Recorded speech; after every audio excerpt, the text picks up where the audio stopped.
কত কত কত টাকা টাকা কত? এইটা সরান না, এটা দিয়ে কত কত, এটা দিয়ে কি করবেন? কত কত বেশ কিছু সিনেমা হলে চলছে টিকিট সেলের নামে জালিয়াতি। মাত্র 100 টাকার টিকিট চোখের পলকে 1000 টাকা হয়েছে, যার জন্য ক্ষিপ্ত অনেক সাধারণ দর্শকরাই। অনেকে দূর দূরান্ত থেকে প্রিয় অভিনেতা সুপারস্টার শাকিব খানের সিনেমা দেখার জন্য সিনেমা হলগুলোতে ছুটে এসেছেন।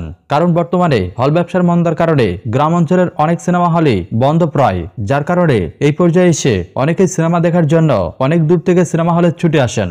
আর সিনেমা হলে আসার পর টিকিট থাকার পরও এমন অনিয়মের শিকার হন, তাহলে বিষয়টি দুঃখজনক। আর এইভাবে চলতে থাকলে বাংলা সিনেমা ধীরে ধীরে আরো বেশি পতনের মুখ দেখবে। বর্তমানে শাকিব খানের তুফান সিনেমার ক্ষেত্রে এমন ঘটনাই ঘটেছে বেশ কিছু সিনেমা হলে।